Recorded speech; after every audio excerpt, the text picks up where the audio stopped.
Pai, eu oro por aqueles que me deste e em mim creram, que em teu nome sejam protegidos e que sejam unidos como nós.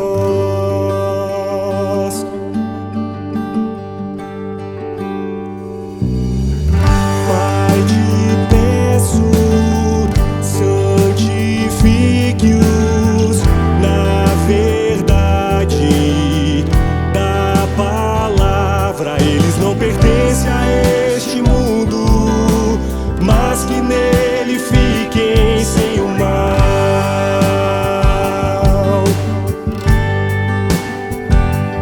Que eles saibam que são tão amados como tu me amas, e o mundo veja a sua luz. Sintam plenamente a minha alegria, e em nós eles se tornem um.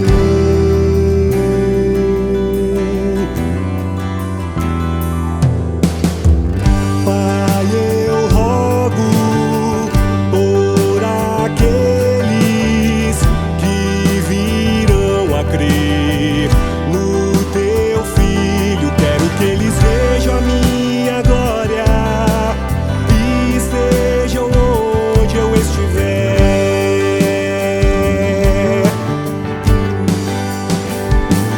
Que eles saibam que são tão amados como tu me amas, e o mundo veja a sua luz. Sintam plenamente a minha alegria, e em nós eles se tornem um. Que eles saibam que são tão amados como tu me amas, e o mundo veja a sua luz. Sintam plenamente a minha alegria, e em nós eles se tornem um.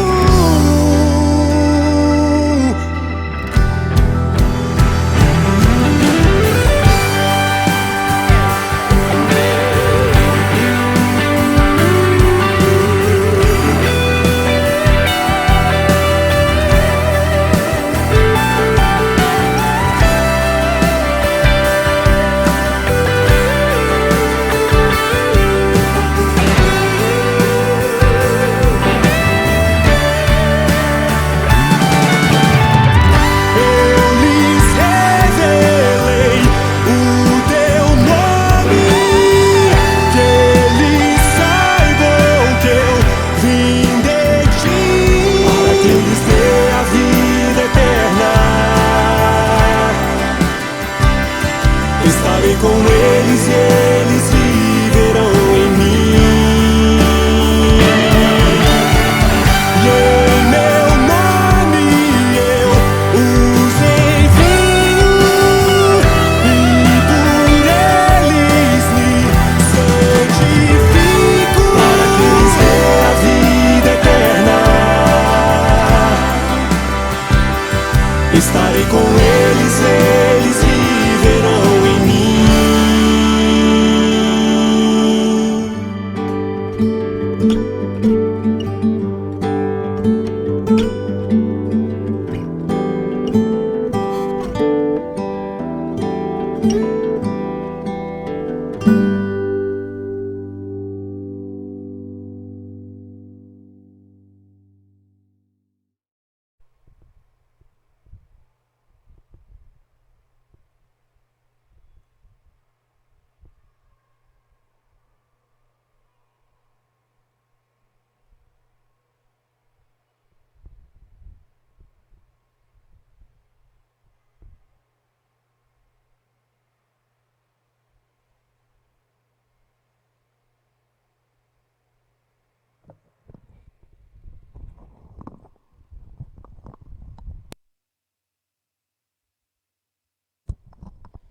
Olá, amados, graça e paz.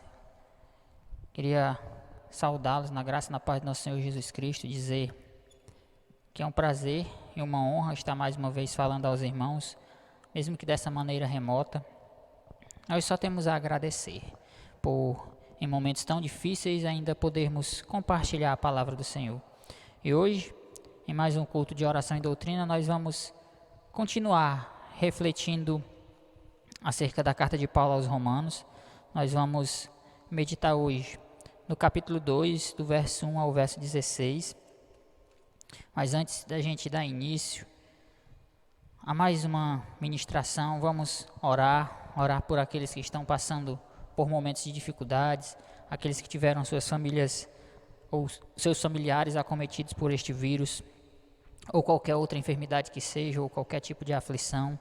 Vamos aproveitar a oportunidade para orar ao nosso Senhor, para nos colocarmos diante dele e pedir, clamar por misericórdia. Vamos orar. Santíssimo Deus, bondoso e eterno Pai, queremos, meu Senhor, te pedir perdão pelas nossas falhas. Queremos, Pai, nos colocar diante de ti e dizer que tu és santo e digno de toda honra e toda glória.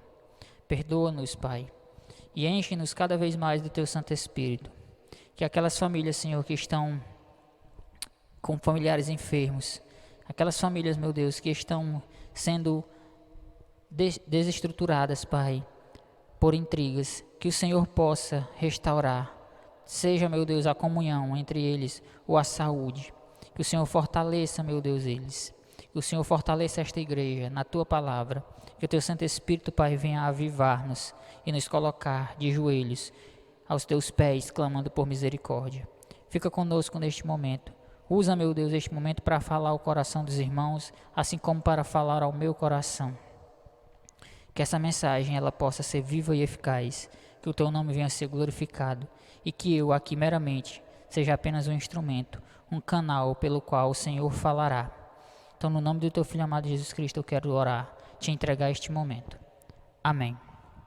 Bom, meus amados, mais um culto de oração e doutrina, mais uma vez, estudando a carta de Paulo aos Romanos. Hoje nós vamos nos deter no capítulo 2, no início do capítulo 2. A gente já viu aqui com o pastor a questão da justificação pela fé. A gente já viu com o irmão Júnior a questão da injustiça e a impureza dos seres humanos, no capítulo 1, do verso 18 ao verso 32, onde Paulo ele discorre a respeito da situação em que o homem ele se coloca ao desprezar o conhecimento de Deus. E hoje nós vamos meditar no juízo de Deus, no justo juízo de Deus. Enquanto que no capítulo 1, do verso 18 ao verso 32, Paulo está falando mais especificamente a gentios. Aqui no capítulo 2, do verso 1 ao verso 16, ele fala mais especificamente aos judeus, aqueles que conheciam a lei, aqueles que eram religiosos. Então, o que Paulo quer com tudo isso, falar da degradação que os gentios se colocam, e agora falando dos judeus, é nos mostrar que diante de Deus, ambos são indesculpáveis. Diante de Deus, ninguém é justo. Os gentios desprezavam o conhecimento de Deus. Os judeus conheciam, mas também desprezavam. Os estudiosos, eles não vão chegar a um consenso a respeito de a quem Paulo está falando realmente aqui no capítulo 2. Se somente aos judeus ou também aos gentios, mas há fortes indícios que ele está falando aqui sim, aos judeus. Mas antes da gente iniciar, nós vamos ler o texto. Carta de Paulo aos Romanos, capítulo 2, do verso 1 ao verso 16. O justo juízo de Deus. Diz assim: por isso, você é indesculpável quando julga os outros, não importando quem você é. Pois, naquilo que julga o outro, você está condenando a si mesmo, porque pratica as mesmas coisas que condena. Bem sabemos, o juízo de Deus é segundo a verdade, contra os que praticam tais coisas. E você que condena os que praticam tais coisas, mas faz o mesmo que eles fazem, pensa que conseguirá se livrar do juízo de Deus? Ou será que você despreza a riqueza da bondade, da tolerância e da paciência de Deus, ignorando que a bondade de Deus é que leva você ao arrependimento? Mas, por ser teimoso e ter um coração impenitente, você acumula contra si mesmo ira para o dia da ira da revelação do juízo de Deus, que retribuirá a cada um segundo as suas obras, a vida eterna aos que, perseverando em fazer o bem, procuram glória, honra e incorruptibilidade. Mas ira e indignação para os egoístas que desobedecem à verdade e obedecem à injustiça. Tribulação e angústia virão sobre todo aquele que faz o mal, ao judeu primeiro e também ao grego, mas haverá glória, honra e paz a todo aquele que pratica o bem, ao judeu primeiro e também ao grego, porque Deus não trata as pessoas com parcialidade. Assim, todos os que pecaram sem lei, também sem lei perecerão. E todos os que pecaram sob a lei serão julgados. Porque justos diante de Deus não são aqueles que somente ouvem a lei, mas os que praticam a lei é que serão justificados. Pois, quando os gentios que não têm a lei fazem por natureza o que a lei ordena, eles se tornam lei para si mesmo, embora não tenham lei. Estes mostram a obra da lei gravada no seu coração, o que é confirmado pela consciência deles e pelos seus pensamentos conflitantes, que às vezes os acusam e às vezes o defendem, no dia em que Deus, por meio de Cristo Jesus, julgar os segredos das pessoas, de acordo com o meu Evangelho. Amém. Como a gente bem sabe, como nós podemos ver através da mensagem que o irmão Júnior trouxe a nós na semana passada, e ao ler as Sagradas Escrituras, a gente sabe que os gentios, eles eram idólatras, e por serem idólatras, naturalmente, eles se tornam alvos das críticas dos judeus, dos religiosos da época. Só que na contramão disso tudo, os judeus, aqueles que julgavam, eles, em sua grande parte, não eram idólatras de imagens, não eram idólatras dos ídolos, como a gente vê na Escritura falando, mas eles eram idólatras de si mesmo, da religiosidade fingida deles. Eles faziam de si próprio um ídolo. E é contra essa categoria de judeu que Paulo ele começa a falar aqui, que Paulo fala aqui no capítulo 2. Só que Paulo, ele constrói aqui todo o argumento dele, ele constrói aqui toda a narrativa dele de uma maneira que nós possamos aplicar o que ele está falando a todas as pessoas, a todos aqueles que criticam, a todos aqueles que julgam os maus procedimentos dos outros, mas contudo também praticam esses procedimentos, que têm essas mesmas práticas, mas ficam julgando, ficam projetando o pecado que eles têm nos outros, ou seja, essas pessoas que julgam de forma hipócrita. Então Paulo ele fala aos judeus, mas nós podemos aplicar a todas essas pessoas que se enquadram nessa categoria. Então hoje eu quero falar a uma classe especial de pessoas. Talvez nenhum de vocês que estão me escutando hoje se enquadre nessa classe para quem eu quero falar. Mas mesmo assim eu vou falar.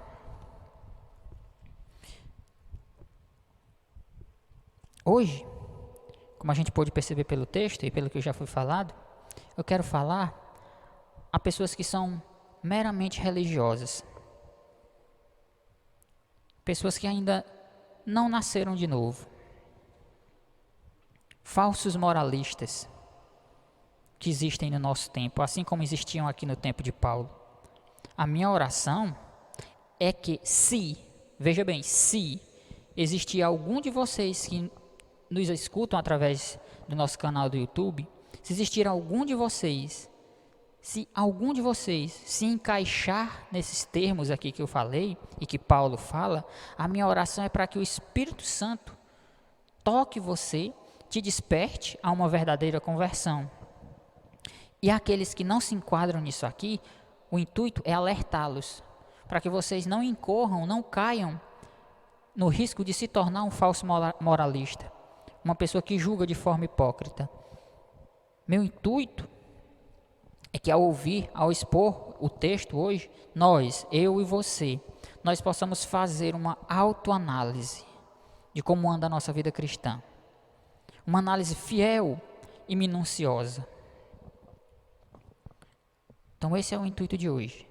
Que nós saímos daqui hoje nos conhecendo um pouco mais através daquilo que a palavra de Deus nos diz. Que nós possamos sair daqui hoje olhando para nós, não através da ótica da nossa falsa justiça, mas através da ótica da justiça de Deus, através da ótica do Evangelho. Vamos à exposição do texto. Verso 1. Por isso, você é indesculpável quando julga os outros, não importando quem você é, pois naquilo que julga o outro, você está condenando a si mesmo, porque pratica as mesmas coisas que condena, ou porque você faz as mesmas coisas. Como eu disse antes, a gente vem argumentando já, os judeus, em sua grande maioria, eles nutriam como é que eu posso dizer, um certo orgulho por deter a lei, porque eles tinham a lei, e certamente eles olhavam para os gentios, alguns deles, não vamos generalizar, mas olhavam para os gentios com um certo desdém, achando que aquela classe de pessoas não era digna de sequer estar ali perto deles, de comer com os seus cães. Só que, como também já falado, esses judeus que julgavam, eles deixavam e muito a desejar,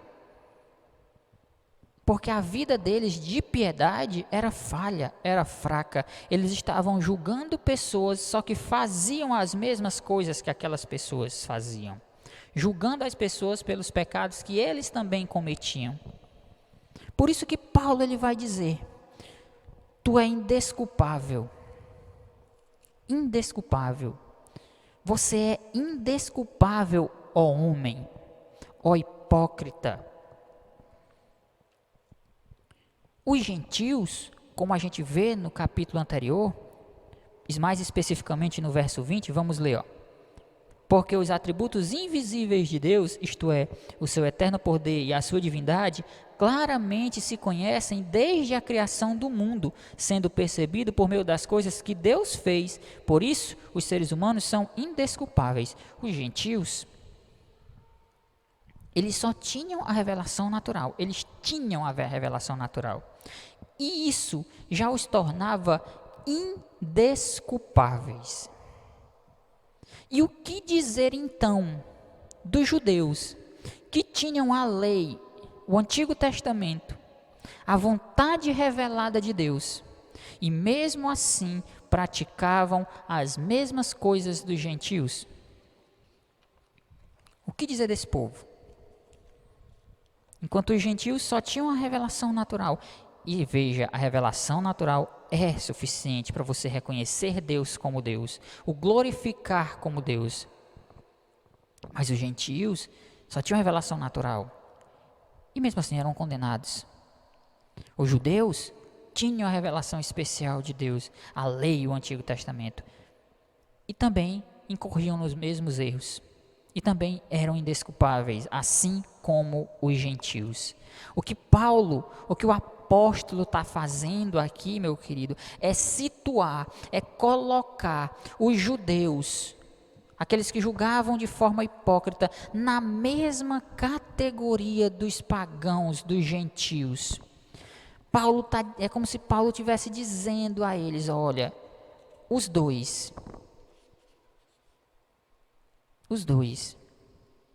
tanto judeu como gentil, fracassaram moralmente. Fracassaram moralmente.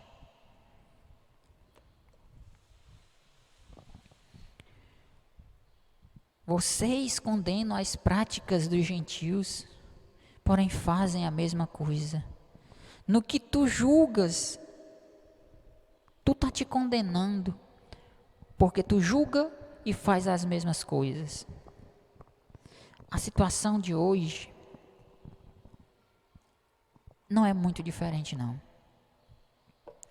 Muitos afloram o fariseu que habita escondido no coração e começa a julgar indiscriminadamente, apontar o dedo, julgar os erros dos outros, mas pratica aquilo que julga. São culpados porque praticam aquilo que julgam. Essas pessoas que julgam, a exemplo dos judeus lá na época, ao lerem o que Paulo escreve aqui no capítulo 1, dos versos 18 ao 32, elas vão concordar, vão dizer realmente, as pessoas do mundo, os pagãos, aqueles que não são crentes, são imorais, avarentos, enfim, vão apontar o erro dessas pessoas. Elas vão concordar com isso, se você disser. Concordam com Paulo quando ele diz isso.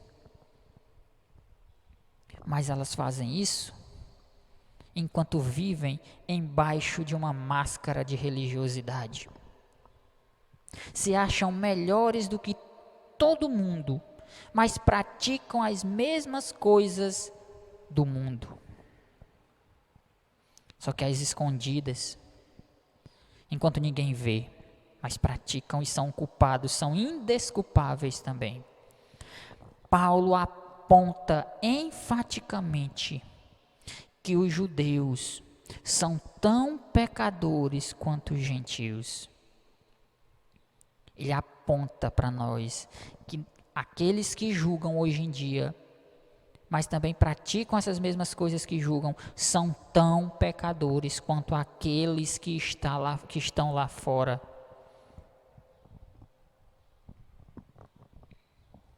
Deixa eu falar uma coisa. Lembra que eu falei que hoje eu iria falar a uma classe de pessoas que talvez nem esteja me escutando.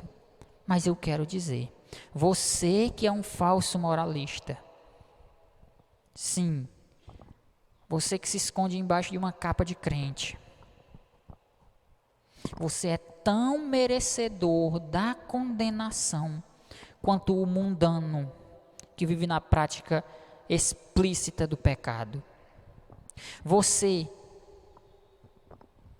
julga, se acha o suprassumo da fé, mas você é um santo na igreja e um diabo em casa.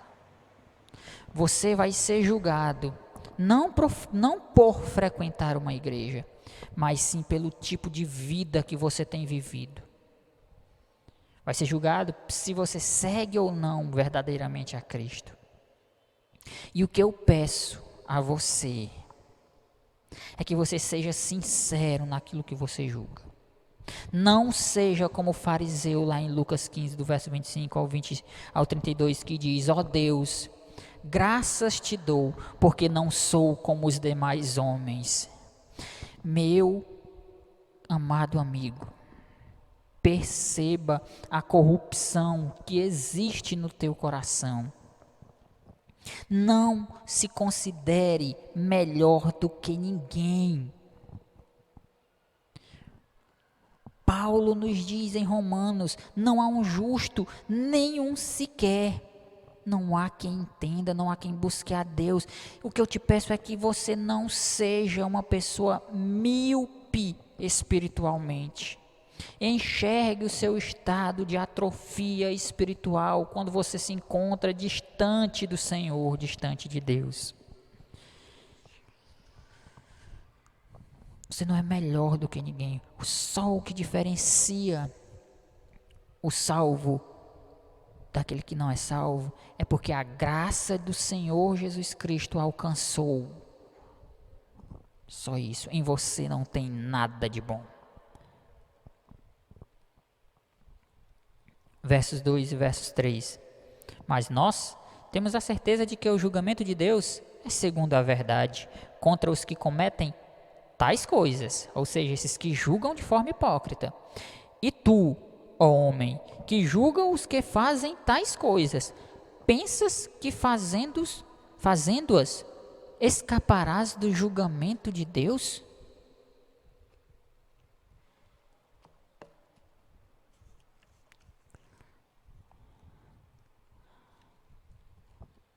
Os judeus se gabavam, meus amados.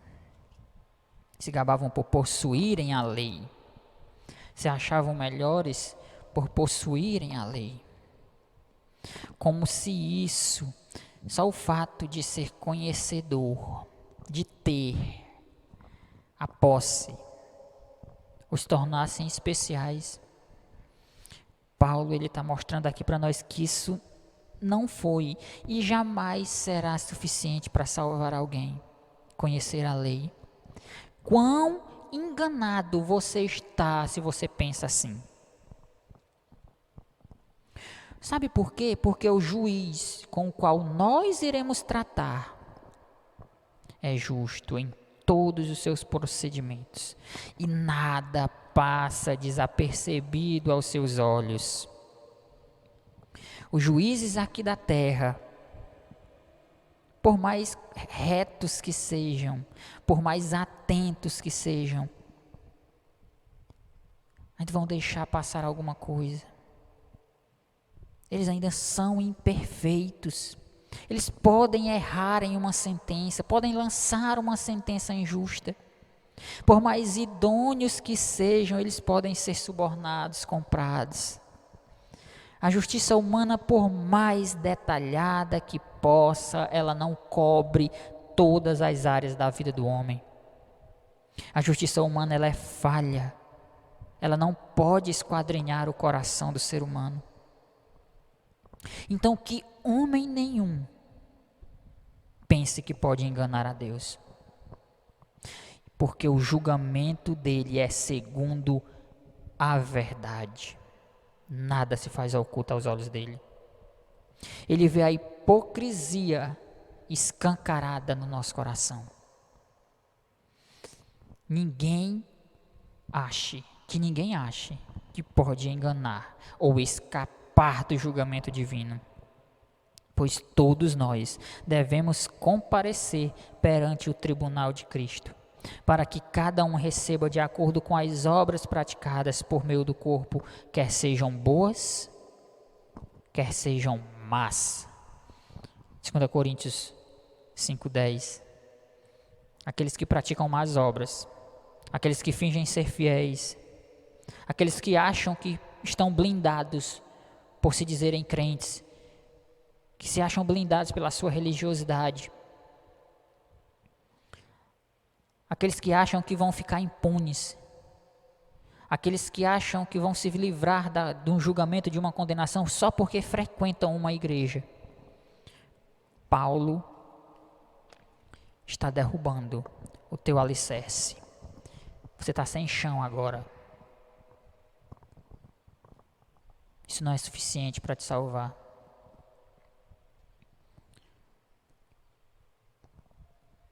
Verso 4. Ou desprezas tu as riquezas da sua benignidade, a paciência e longanimidade, não sabendo que a benignidade de Deus te leva ao arrependimento?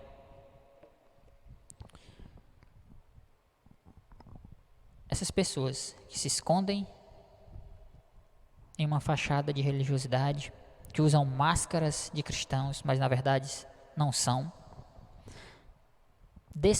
essas pessoas desprezam e entendem de forma errada a bondade de Deus. Essas pessoas, elas usam a bondade de Deus como uma licença para pecar. Elas se sentem seguras em pecar. Elas dizem: eu tenho vivido uma vida imoral, escandalosa, e nada tem me acontecido. Eu não fui castigado em nada, em absolutamente nada. E isso porque Deus é bom. Ele tolera o meu pecado. Ele não deve estar ligando para o que eu estou fazendo. Meu querido, o que você não entendeu ainda é que nem todo pecado vai ser castigado aqui nessa vida, não. Pode até parecer que o seu pecado está impune, que não há castigo claro. Deixa eu te contar um segredo. Depois da morte, segue-se o juízo. Cada pessoa terá que enfrentar a justiça de Deus. Essa justiça que é segundo a verdade. O salvo vai ter motivo para agradecer. Agora aquele que não, o falso moralista, o fariseu, o hipócrita, só lamento. Ele lamentará cada blasfêmia dita. Quem usa a bondade de Deus para pecar está cometendo um erro gravíssimo. Meu amado, o fato de Deus ser bondoso contigo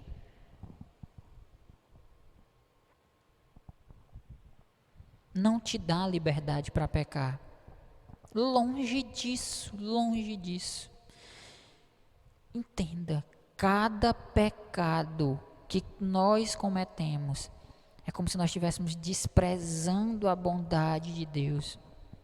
Cada pecado que cometemos é um ato de rebeldia contra a bondade de Deus. É como se você dissesse o que diz lá em Eclesiastes 8:11.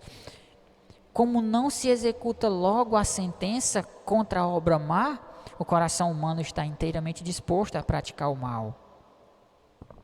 Ora, não estou sendo castigado, logo vou praticar o mal. Não é assim que funciona, meu amado.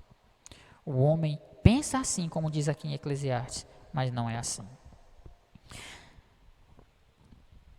Não use a bondade de Deus para pecar.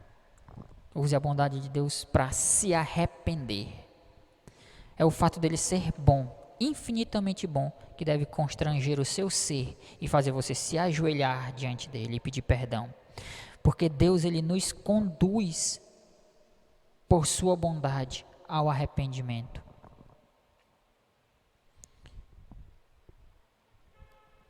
A benignidade de Deus tem que te levar à conversão verdadeira, ao arrependimento. Muitos, com visões extremadas do que é a conversão, acham que Deus toma a gente como animais e nos tira a força e nos coloca a força em tal lugar, um lugar que nós não queremos estar, mas não é assim. Ele nos conduz como criaturas racionais, nos atrai e fala aos nossos corações. Nos atrai com laços de amor. Alivia o jugo que pesava em nós. Leia Oséias, capítulo 2, verso 14 e capítulo 11, verso 4. Você vai entender. A bondade na justiça de Deus e a justiça na bondade de Deus.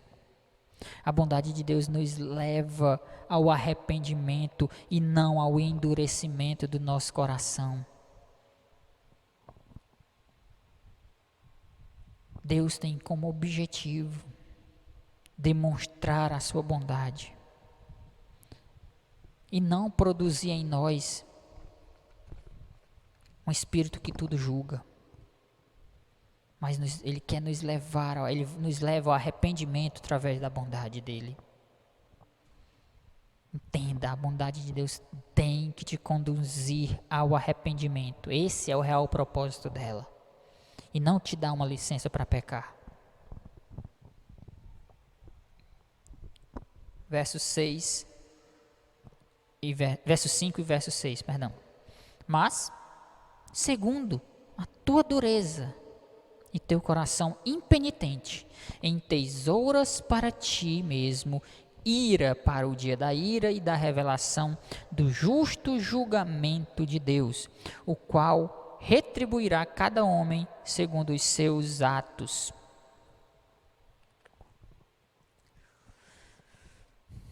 Mesmo sabendo que a bondade de Deus não nos dá licença para pecar, mesmo sabendo que ela deve nos levar ao arrependimento, Aquele que é teimoso, aquele que é impenitente, que tem o coração empedernido, ou seja, feito pedra, não vai dar ouvidos a isso. Porque ele tem o coração de pedra. E a esses, a palavra de Deus diz: circuncindem o coração de vocês e deixem de ser teimosos. Deuteronômio 10:16. A esses a palavra de Deus diz: a casa de Israel não vai querer dar ouvidos, porque não quer dar ouvidos a mim, ou seja, a Deus. Pois toda a casa de Israel tem o coração fechado e a mente endurecida. Ezequiel 3:7. Não feche o coração. A palavra de Deus.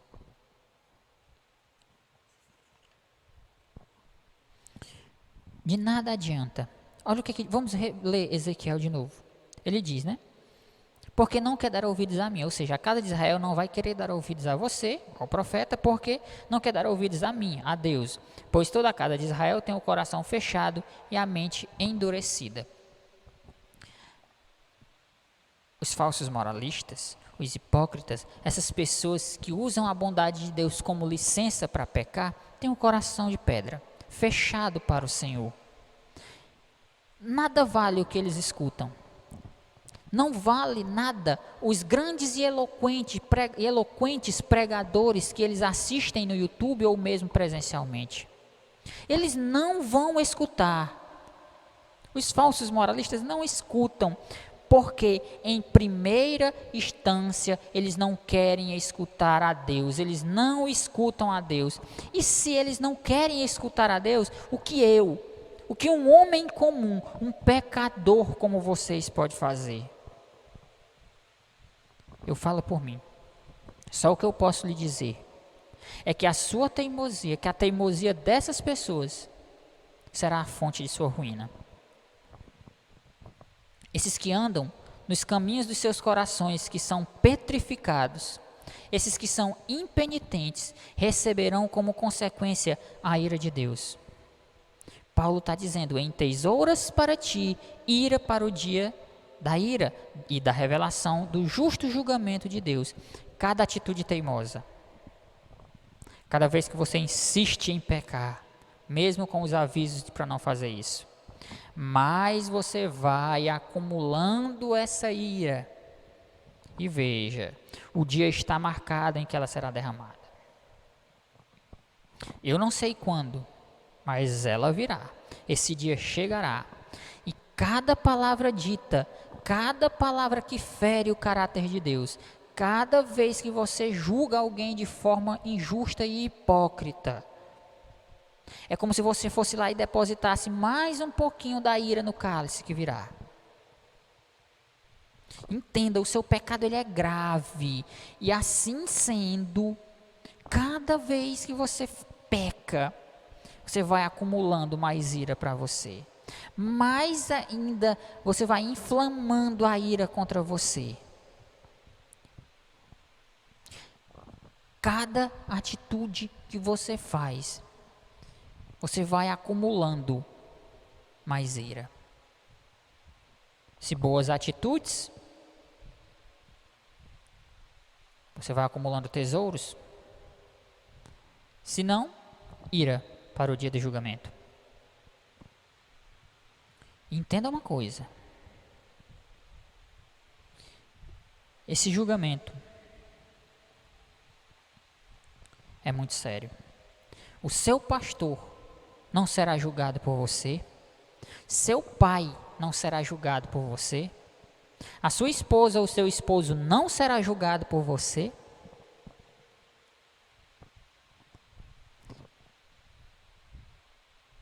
O julgamento de Deus, essa ira acumulada, será derramada no dia do juízo. E esse juízo é individual. E esse juiz é imparcial. Ele julgará individualmente cada homem, judeu e grego, judeu e gentil. Não haverá nação favorecida, não haverá raça favorecida, não haverá classe social favorecida. O julgamento divino é pessoal, individual e justo. Ele não é coletivo. Um dia você estará diante do tribunal, em pé, diante do imenso trono branco, extasiado, só esperando a sentença, sem poder fazer nada, porque o tempo terá passado.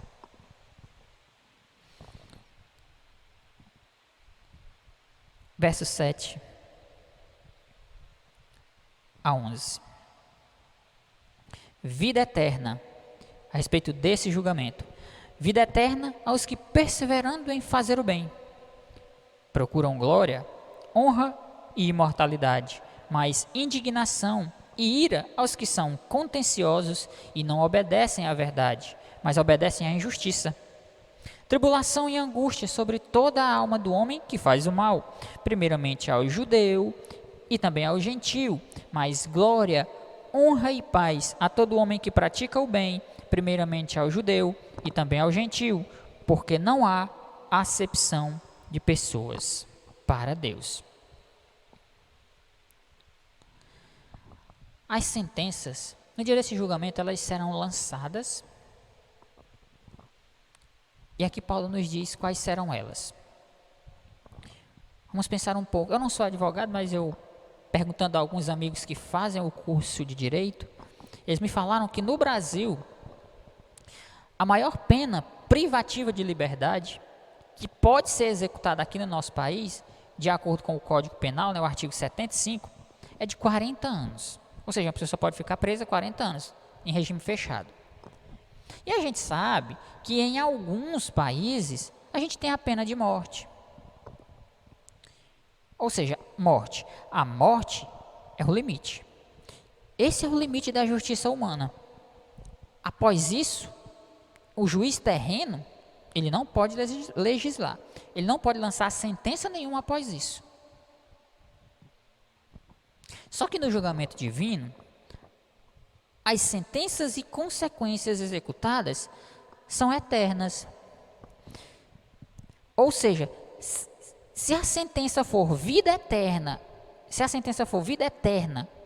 gozo com Deus, alegria em Deus, glória, honra e imortalidade, ou tribulação, angústia, indignação, ira, sofrimento, ela será eterna. Ou uma vida de eterna alegria, ou uma vida de eterno sofrimento. Eterno. E eu lhe pergunto, para qual dessas sentenças os seus atos apontam que você irá receber? Alegria, paz, incorruptibilidade, ou tribulação, angústia, sofrimento? A prática do bem busca a glória, a honra e a incorruptibilidade. E isso resulta em uma vida eterna de alegria ao lado do Senhor. Aqueles que glorificam a Deus verdadeiramente, aqueles que o adoram em espírito e em verdade, receberão uma vida eterna disso, de glória, de alegria, incorruptibilidade. Agora, aqueles que são enganadores, os cães, os falsos moralistas, aqueles que desobedecem, que deixam a verdade de lado para obedecer à injustiça, esses estão colhendo ira e indignação. No dia do juízo, haverão aqueles que serão bem-aventurados e aqueles que serão destinados à danação eterna. Ou alegria incomparável, indizível, ou um eterno ranger de dentes. Os justos para a vida eterna, os ímpios para o castigo eterno, para qual os seus atos apontam, para qual as intenções do seu coração apontam. Primeiramente ao judeu e também ao gentio, porque não há acepção de pessoas para Deus. Como já dito, todos hão de comparecer ao tribunal de Cristo, judeus e gentios, eu, você, aqueles que estão ali fora praticando o mal. Todos Todos. Deus não inocentará o culpado, seja ele judeu ou grego, seja ele crente ou mundano.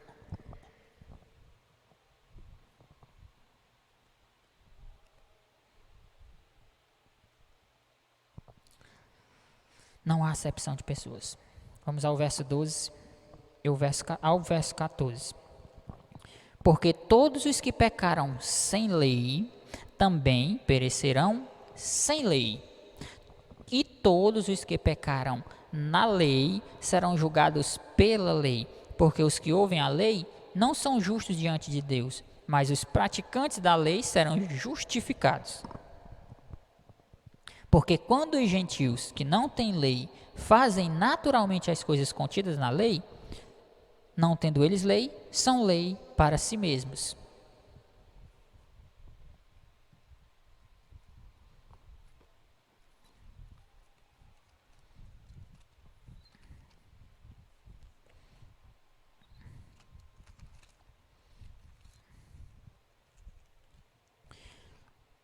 Esse julgamento do qual nós estamos falando, né, o justo juízo de Deus, ele é abrangente como nenhum outro é. Nada passa, nada escapa.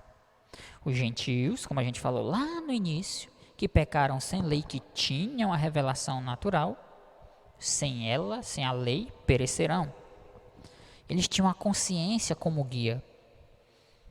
Ou seja, eles não vão ser culpados da transgressão da lei, mas eles serão julgados pela consciência, pela lei da natureza, porque eles pecaram contra ela.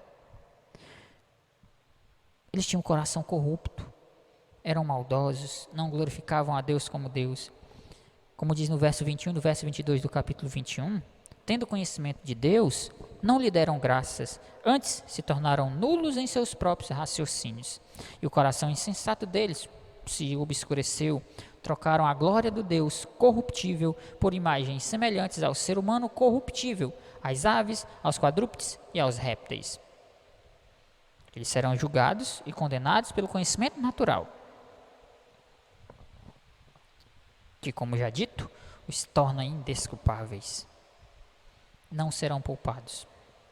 Os judeus tinham a luz da lei e pecaram sob a lei e não vão escapar também. Como já dito, eles estão na mesma categoria, judeu e gentio. Os gentios, eles não serão julgados por algo que eles não conhecem. Não. Os judeus conhecem a lei e serão julgados pelo que eles conhecem. Não vai haver dois pesos e duas medidas.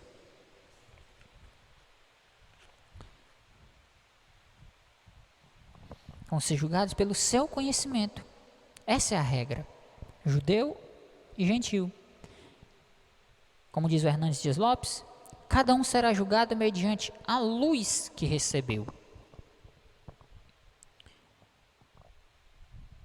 Detalhe interessante ainda nos versos. Porque os que ouvem a lei não são justos diante de Deus, mas os praticantes da lei serão justificados. Interessante a gente falar dessa parte aqui. Ninguém será salvo por sua religiosidade. Não adianta frequentar uma igreja e não ser igreja. Não adianta conhecer teologia e não viver de forma piedosa a teologia. Não é sobre quantas vezes nós lemos a Bíblia ou sobre quantos versículos nós sabemos decorado, mas sim de quanto nós vivemos realmente aquilo que a Bíblia ensina. O quanto que a Bíblia e os seus ensinamentos nos marcam. A vida cristã, ela tem que ser prática, ela é prática. Sem colocar em prática aquilo que nós escutamos nas pregações, aquilo que nós lemos na Bíblia, estaremos sendo um falso cristão.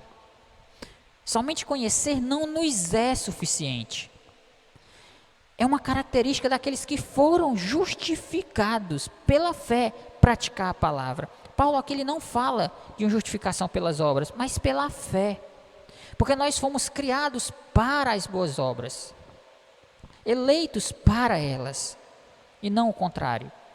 Nós não somos salvos pelas obras, somos salvos para as. Todos que não praticam,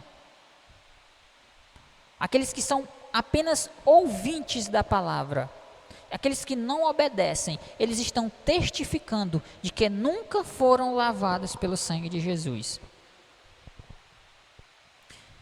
Para finalizar, verso 15 e verso 16, os quais mostram a obra da lei escrita em seus corações, testificando também a sua consciência e os seus pensamentos, os acusando-os ou defendendo-os, no dia em que Deus julgar, por meio de Jesus Cristo, o segredo dos homens, conforme o meu evangelho. Em algumas versões tem o segredo do coração dos homens. Para finalizar, nesse momento eu quero lhe dizer algo. Você que se encaixa nessa categoria de pessoas que nós estamos falando hoje, a saber, os falsos moralistas, aqueles que julgam de forma hipócrita. Me diga uma coisa, você julga os outros pelas más obras que você também pratica?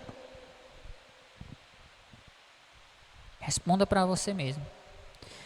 Por mais que você possa ser arrumado por fora, por mais que você tenha uma capa de crente, possa parecer um verdadeiro servo, você sabe se você é um falso moralista ou não, porque a sua consciência lhe acusa antes mesmo do julgamento de Deus. Não me diga que a sua consciência está cauterizada ao ponto de você não perceber isso e de você não se importar com isso. Muitos não sentem mais o peso do pecado sobre eles, porque a consciência desses não consegue mais sentir nada. E a minha oração, e o que nós devemos orar, é para que hoje, escutando essa mensagem, nenhum de vocês que esteja escutando seja esse tipo de pessoa. Porque se você for esse tipo de pessoa e ainda depois de ouvir tudo isso estiver com esse pensamento, com esse seguinte pensamento: ninguém sabe o que se passa no meu coração. Eu finjo ser crente há tantos anos, ninguém nunca me disse nada. Vivo uma vida libertina, em casa e na igreja eu sou um santo. Meu amado, você não poderia estar mais enganado. Deus sabe tudo o que se passa no teu coração.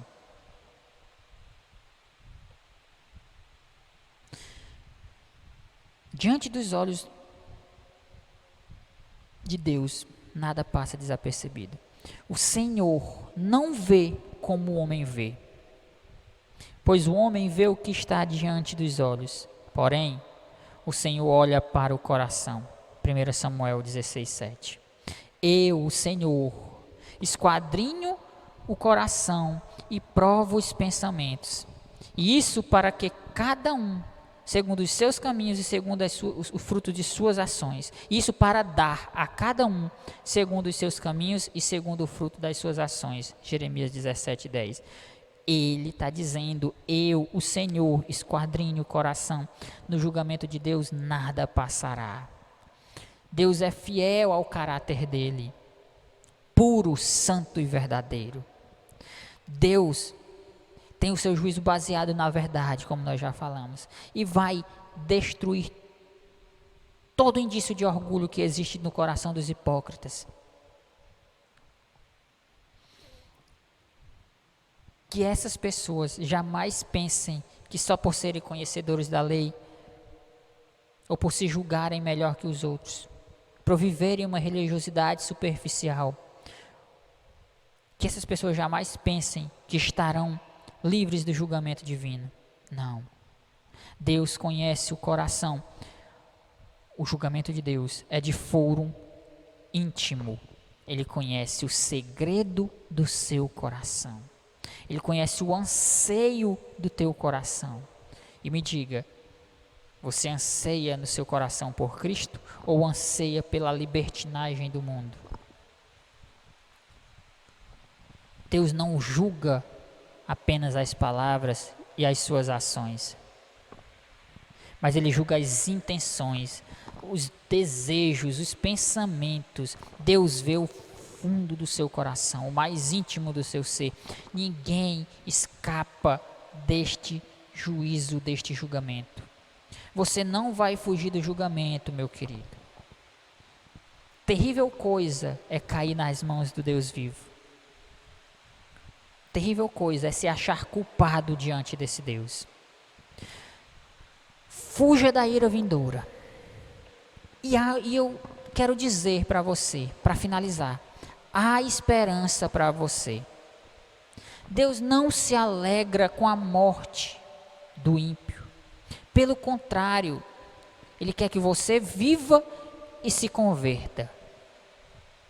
Mas você está dizendo, depois de escutar tudo isso, você está desesperado aí na sua casa e está dizendo: irmão, minha consciência está cauterizada, meu coração está insensível, parece uma pedra, eu não sinto mais nada, eu não sinto o peso do pecado, o que eu faço? Deus, porém, está te dizendo, Ele te diz na palavra dEle: darei a vocês um coração novo e porei um espírito novo em vocês. Tirarei de vocês o coração de pedra e em troca darei um coração de carne. Porei dentro de vós o meu espírito e farei com que andeis nos meus estatutos e guardeis os meus juízos. Ezequiel 36, 26 ao 27. Há esperança para você. Eu quero finalizar te pedindo, olhe para Saulo, um perseguidor implacável do Evangelho. Ele certamente sentia nada ao perseguir e maltratar os cristãos, mas ele foi convertido, se tornou um servo de Cristo, um servo do Senhor, e se tornou um dos maiores pregadores que essa terra já viu. Os maiores missionários. Se houve esperança para Saulo, houve esperança para Saulo e há esperança para você.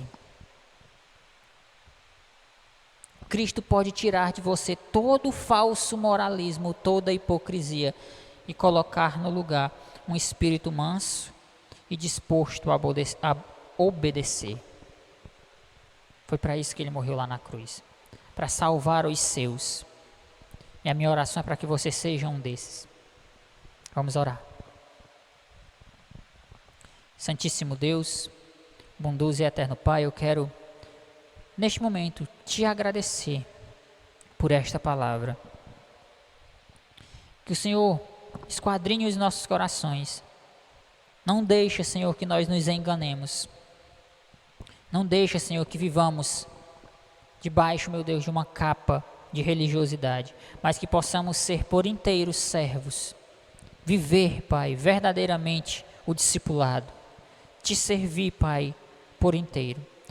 É assim que eu te oro e te entrego a vida de cada irmão que está em casa. Se há, meu Deus, no coração deles algum resquício de hipocrisia, de um falso moralismo, Senhor, arranca e coloca um espírito manso, disposto a te obedecer, Pai. Então, no nome do teu Filho amado Jesus Cristo, eu te oro e te agradeço. Amém. Quero agradecer, dizer que continuarei orando pela igreja, continuaremos orando pelos irmãos que estão enfermos, agradecer pela sua atenção, que nos acompanhou até o fim, e pedir, continue orando por nós, continue orando pela nossa igreja, continue orando pelo mundo, porque nós necessitamos ainda mais das suas orações. Fiquem com Deus. Amém.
cativos nos libertou,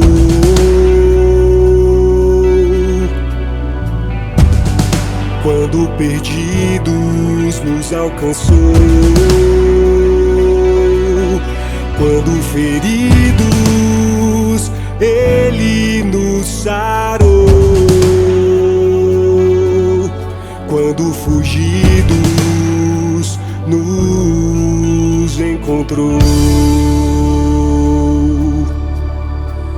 E mesmo sendo Deus, desceu, sua glória abandonou, e entre nós andou, seu resplendor manifestou. E as tempestades do meu coração pode aquietar, e a escuridão do mundo retirar. Ele é o Filho do Deus vivo, Jesus o prometido. Ele é a luz do mundo, a estrela da manhã. Se fez ferido de Deus, moído em meu lugar. O grande eu sou, que pode nos salvar.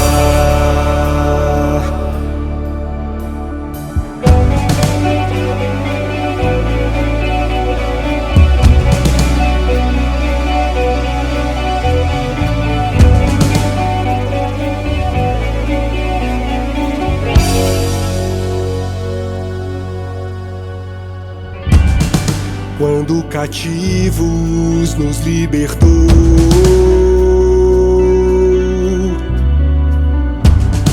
quando perdidos nos alcançou,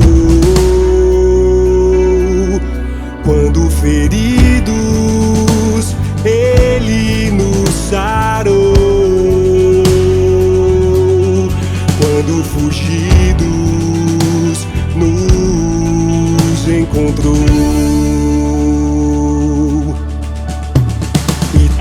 Choro um dia em alegria se fará, e toda treva Ele haverá de dissipar.